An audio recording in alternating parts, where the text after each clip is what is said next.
নমস্কার দর্শক বন্ধুরা, অন্নপূর্ণা রান্নাঘরে তোমাদের সবাইকে স্বাগত জানিয়ে আবারও চলে এসেছি একটা নতুন রেসিপি নিয়ে। আজকে আমি একটা খুবই লোভনীয় আইসক্রিমের রেসিপি নিয়ে এসেছি। আশা করছি আজকের রেসিপিটা তোমাদের পছন্দ হবে। চলো রেসিপিটা স্টার্ট করছি। রেসিপিটার জন্য কোনো রকম গ্যাস আমাদের লাগবে না।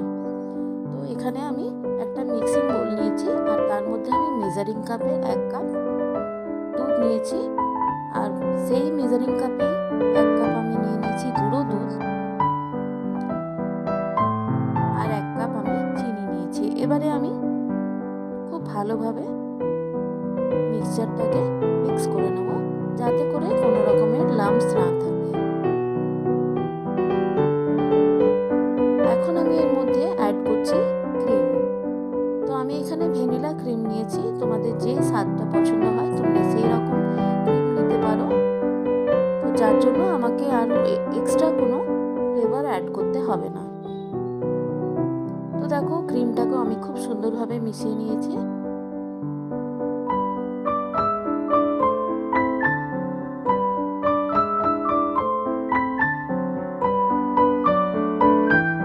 এবারে আমি আইসক্রিম মোল্ড নিয়েছি, আর এর মধ্যে আমি আস্তে আস্তে মিক্সচারটাকে ঢেলে দেবো।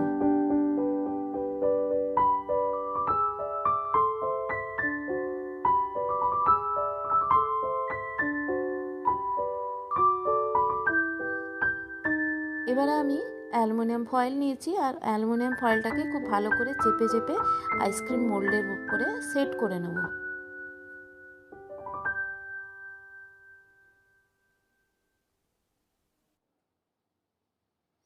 এখন আমি ছুরির সাহায্যে একটু একটু করে হোল করে নিচ্ছি এর মধ্যে, আর আইসক্রিম স্টিকগুলোকে এর মধ্যে সেট করে নিচ্ছি। এবারে আমি এই মোল্ডটাকে রেখে দেবো ফ্রিজারে 4 ঘন্টার মতো। 4 ঘন্টা পরে আমি মোল্ডটাকে বার করেছি। দেখো আমার আইসক্রিমটা খুব ভালোভাবে সেট হয়ে গেছে। এবারে আমি আস্তে আস্তে ফয়েলটাকে খুলে দেবো।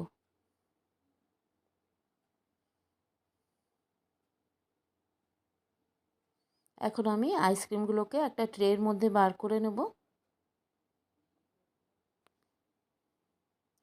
তৈরি হয়ে গেল আমার খুবই সুস্বাদু একটা দুধের আইসক্রিম। তো আজকের রেসিপি তোমাদের কীরকম লাগলো তোমরা কমেন্ট বক্সে জানাতে ভুলো না কিন্তু বন্ধুরা।